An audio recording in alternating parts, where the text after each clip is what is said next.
berkat. Jadi dia ke gereja itu cari berkat, golek-golek saudara, golek-golek berkat. Ya Tuhan, kalau golek-golek berkat itu memberi atau mencari? Mau minta atau memberi?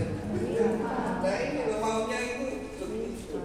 Dan itulah sifat gawan bayar kita. Ini yang membuat kita tidak bahagia, membuat kita itu seringkali kecewa dalam menjalani hidup. Bahkan menjadi orang Kristen pun banyak orang Kristen yang egois, maunya keinginannya dituruti. Padahal Tuhan mengajar kita jadilah kehendakmu. Tapi kalau kehendakmu kok kayak malam akhirnya memaksa Tuhan. Kalau nama Yesus sembuh karpe sopo. Loh iya toh. Seringkali orang memakai nama Tuhan Yesus untuk kepentingan dirinya sendiri. Dan itulah yang terjadi, banyak yang terjadi seperti itu. Itu gawan bayar manusia. Semua berpusat pada diri sendiri, segala keinginannya harus dipenuhi. Nah kalau ini terus kita bawa, maka sampai kapanpun kita tidak akan pernah bisa berguna. Kita tidak akan pernah bisa bahagia. Apalagi bersemangat. Semboyan adiuswo, semangat. Perlu dan semangat ngomong. Semangat beribadah. Benopo, kami lo kembali lagi. Semangat apa sih?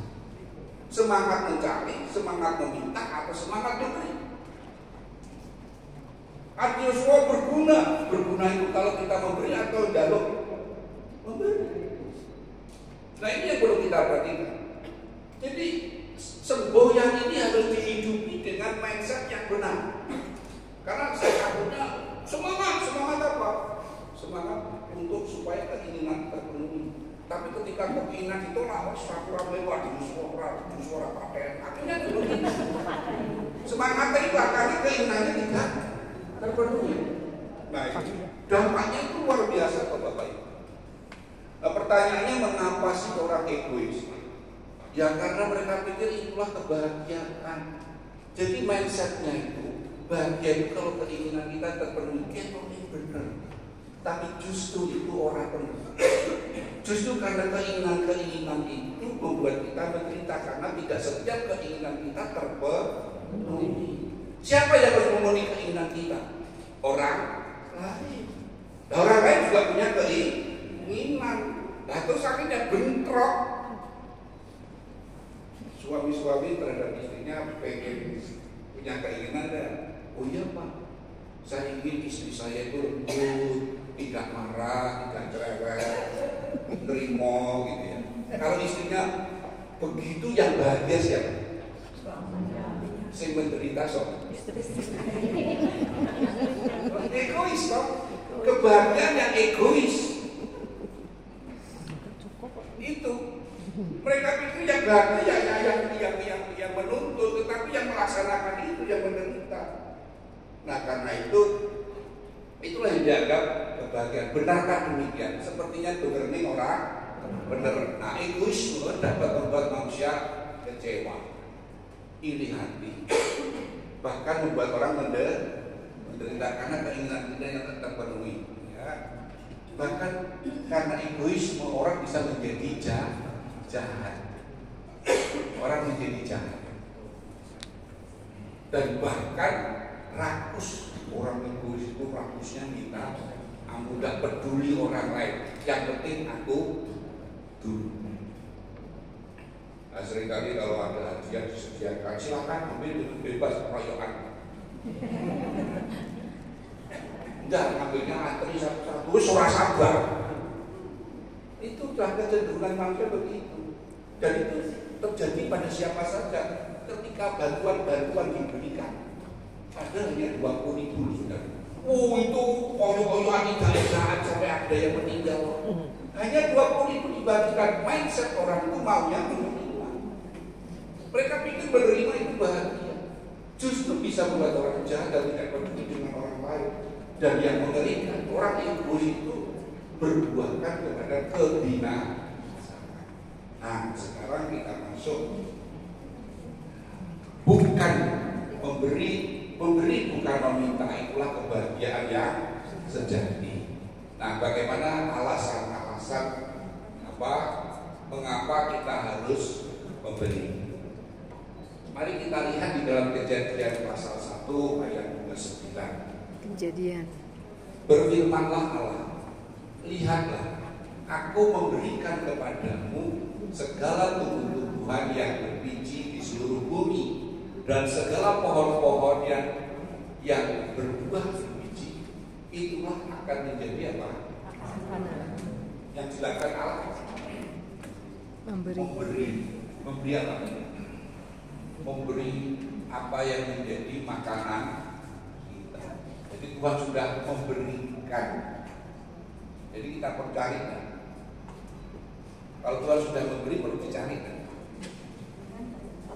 Kok sebetulnya banyak benar. Kalau sudah diberi, berarti kita perlu mencari lagi enggak? Tidak.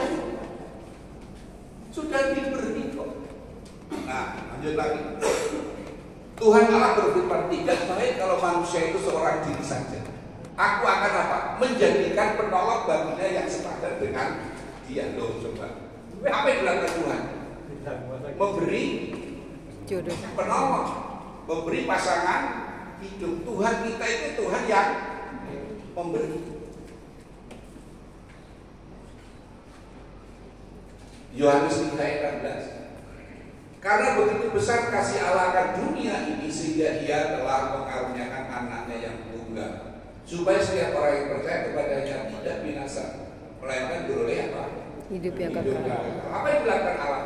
Memberi apa? Anaknya yang tunggal. Berarti kalau anaknya yang tunggal itu sesuatu yang berarti atau biasa? Penting. Sesuatu yang sangat bernilai. Sangat bernilai diberikan kepada dunia ini supaya mereka yang menerima selamat. Jadi Tuhan kita itu Tuhan yang memberi. Pemberian Tuhan itu supaya manusia itu bisa makan segala berkat Tuhan, bisa menikmati kehidupan berkeluarga dan juga menerima Tuhan Yesus dan selamat. Kurang apa nih sih Tuhan kita yang kita sembah, yang kita percaya itu Tuhan yang memberi. Karena itulah kenapa kita harus memberi? Karena Allah kita itu memberi. Jadi kalau kita mau mengikuti Allah, berarti kita mengikuti siapa? Allah yang memberi. Tuhan Yesus sendiri. Barang siapa mau mengikut aku, dia harus menyangkal diri dan ikut salib dan ikut aku. Menyangkal diri itu berarti apa? Egoisme harus ditinggalkan untuk mengikuti siapa Tuhan Yesus. Dan Tuhan Yesus Tuhan yang suka maka harusnya orang Kristen itu sifatnya memberi, bukan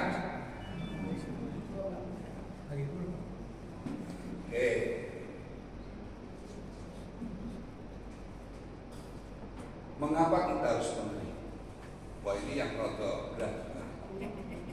Roma 12 ayat 1. Kita baca bersama-sama. 1, 2, 3. Karena itu saudara-saudara, supaya kamu mengembangkan tubuhmu sebagai persembahan hidup yang kudus dan benar kepada Allah. Itu adalah ibadah sejati. Ada ibadah sejati, berarti ada ibadah yang tidak. Ibadah sejati itu yang apa? Menurut ayat ini, ibadah yang sejati itu mempersembahkan hidup kita kepada siapa? Tuhan. Kenapa kita harus mempersembahkan hidup ini kepada Tuhan? Menurut ayat ini kenapa? Karena apa? Iya. Nah ini, karena itu sudah demi kemurahan Allah. Allah sudah memberikan kemurahan, keselamatan kepada kita. Sekarang respon kita mempersembahkan hidup ini kepada, itulah ibadahmu yang sejati. Jadi ibadah itu sifatnya mempersembahkan, memberi atau mencari. Memberi. Nah selama ini orang beribadah itu lebih banyak mencari atau memberi. Nah, terus ditanya malaikat jawab. Dua itu. Jawabannya apa? Hilang kok terus. Ketika kita membunuh, terus di pengadilan ditanya hakim, ngapain kamu membunuh? Khilafah. Ya sudah bebas. Asal dikasih Tuhan. Di sini katakan ibadah yang sejati itu mempersembahkan. Sementara banyak orang beribadah bukan mempersembahkan tetapi mencari. Maka banyak orang kecewa, suka pindah gereja. Kenapa? Aku di sini tidak diberkati. Dan terus aku mau pindah sana, cari berkat bisa. Jadi orang yang suka pindah-pindah gereja itu perlu diperhatikan. Ngapain suka pindah gereja? Oh di sana saya tidak diberkati, saya jadi egois, bukan mempersembahkan, tetapi sukanya. Saudara, umpama panjenengan bisa kita, jenengan akan bergereja di gereja yang gede atau gereja yang kecil, yang tidak ada yang bisa kita. Kenapa? Keberadaan panjenengan akan menjadi sangat berarti karena dengan kemampuan kita itu panjenengan bisa melayani, bisa sehingga hidup kita menjadi berarti, berguna. Nah kalau panjenengan iso kita tetapi bergereja di gereja yang gede banget, sementara banyak ahli-ahli kita, fungsinya tidak pernah akan bisa berfungsi. Karena sudah ada yang artinya apa? Ketika kita punya mindset memberi, itulah ibadah. Ibadah yang sejati itu memberi, mempersembahkan kepada Tuhan. Maka tidak ada alasan bagi kita untuk tidak memberi.